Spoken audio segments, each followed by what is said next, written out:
Hey you guys, what is going on? It's your girl Cobbs, and I am back with you today for another video. First off, I want to say thank you guys so much for all the support on the videos. It means the world to me, and I just enjoy the fact that you guys are enjoying this. That being said, unfortunately, I do have some not fun news for you today, so we are just going to get right into it. So buckle up. Today we're going to talk about the partnership between CurseForge and Studio Wildcard. So, as you may know, CurseForge is a tool used to mod different games. Twitch was actually the owner of CurseForge up until some point in 2020 when Overwolf bought them. What is Overwolf, you might say? That's a really good question. It seems that Overwolf is a creation platform meant to support content creators and increase their ability to monetize. Obviously, the monetization is not the biggest aspect of it, but it is one of the 3 things they list on their website. The ways Overwolf describes that you can quote-unquote create with them is by building an overlay app that can be used as powerful desktop apps and overlays for AAA games using basic HTML and JavaScript. The second way you can create with them is by modding your favorite game. Create, manage, and monetize mods for AAA games, exposing them to millions of gamers. The third way is by monetizing your servers. Create in-game stores, sell goods to your gamers, and grow your player base through our tools and server list. So, I know we all heard the word monetize in there with the mods, but it's exactly what it sounds like, actually. There's not really a but. I will say, though, it does not look like when Overwolf bought CurseForge, they started selling mods immediately. When Overwolf purchased CurseForge, I do think what they meant by monetization is just ads on the mods, not in the games, as well as paying the modders a certain sum based off of how much the mod was downloaded. It seems the reception of this was a little scummy, but I don't see really at this point Overwolf doing any crazy monetization practices. Ads aren't fun, but they're not impeding the download and use of mods. So at this point, it doesn't look like they were doing anything that would raise a red flag. That being said, viewer, do not worry, the red flag is coming. Earlier this year in May, the VP of Marketing over at Overwolf announced that Studio Wildcard and CurseForge were going to partner up to bring cross-platform modding to ASA. This article talked at length about the capabilities of CurseForge and how it would bring cross-platform play as well as cross-modding play to console and PC. That being said, they also introduced premium mods. The following quote is from the article itself. For creators, premium mods offer a new way to monetize their work. Mod authors will optionally be able to specify price points for their premium mods, with 50% of the price point going to the mod author. Now, initially when I saw this article, I looked through CurseForge and couldn't find any price points for any mods, so I wondered if it was just conjecture or just a theory about the partnership.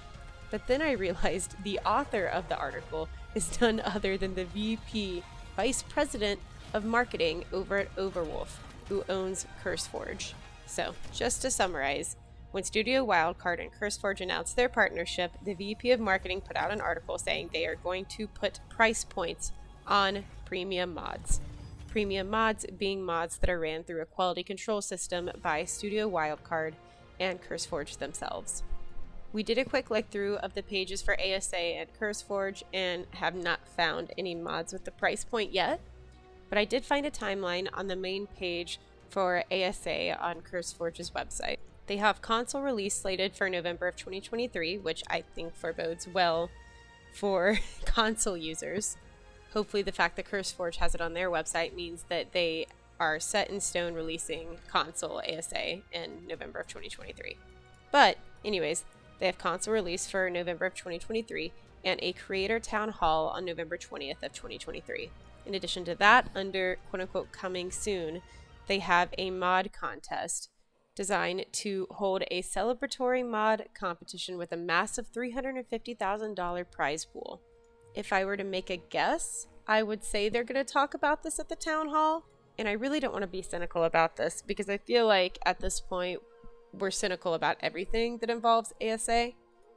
But to be fair, it's with pretty good reason. So if I were to put my thinking cap on, I would make a guess that this Arkathon mod contest that is coming soon is designed to increase hype and awareness around mods, as well as the amount of mods created in the ASA store, this altogether isn't anything super suspicious.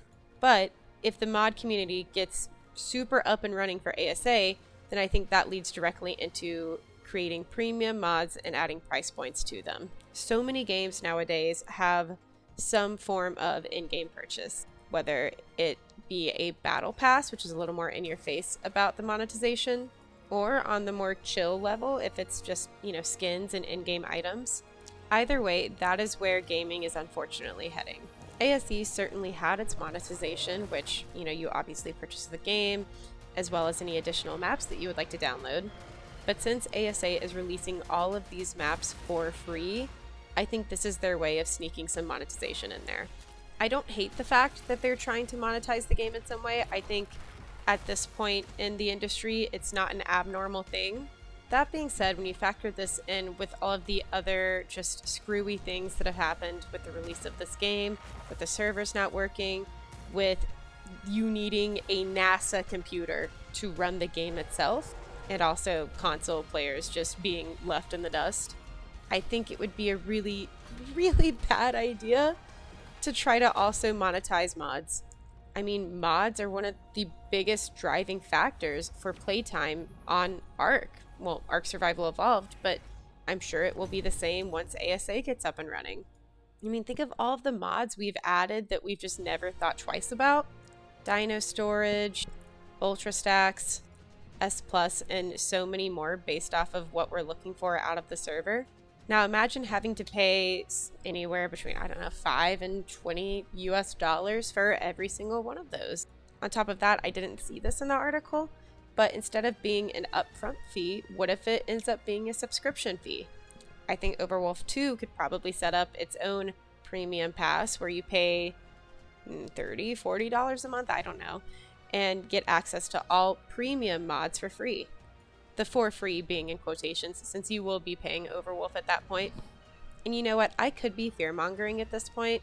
I may be blowing this super out of the water.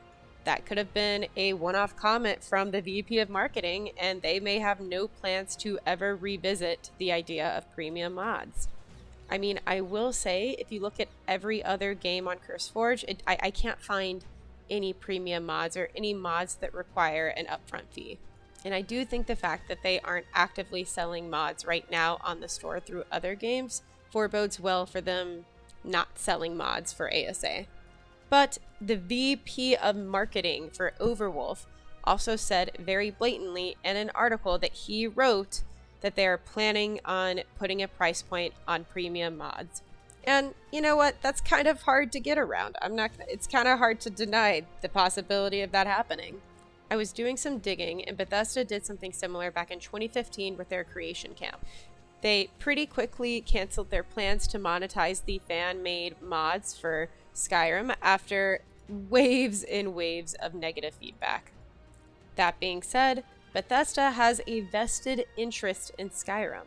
Skyrim success means Bethesda success. So I think it was definitely in their favor to respond appropriately to negative feedback. Overwolf, unfortunately, is third party to Ark.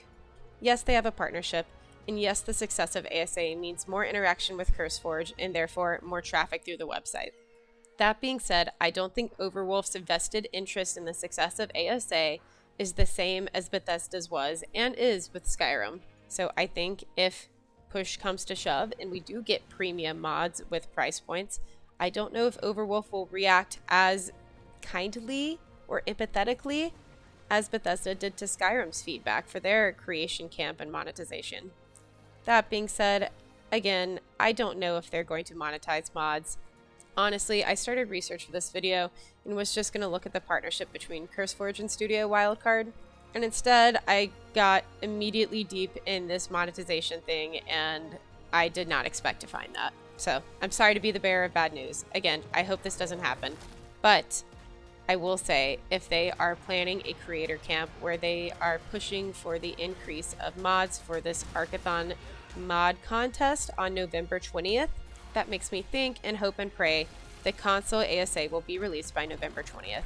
If they want a full turnout and a full community support for this mod contest, even if it will lead to the monetization of mods, then it would make sense to me to make sure that your console players, which was the big driving force of the CurseForge Studio Wildcard partnership, would be able to play the game and participate in the use of the mods. That's all I have, though. Let me know what you think. I know this was a bit of an unfortunate video, and again, I'm hoping I'm wrong, but I would love to hear more from you guys. Have you found anything similar, anything different? Do you think we're not going to monetize mods for some reason? Please share. Oh my god, please share. We need some good news. Or if you found something different that maybe adds to the discussion, please add it. I know this is all kind of a sensitive topic, but I do appreciate that we can have good discussions around this and theorize for what the future of this game looks like. Anyways, thank you so much for watching. If you enjoyed today's video, I would love if you would come and join us on Twitch. We play a lot of ASA over there, and we just have a lot of fun. I think we have a pretty cool community. So come and hop in the Discord if you'd like more regular updates for YouTube videos. And you can also come hang out with us on Twitch and join the fun. Anyways, if you've made it this far in the video, please leave a like, subscribe, and a really nice comment, and I will see you in the next one, guys. Peace!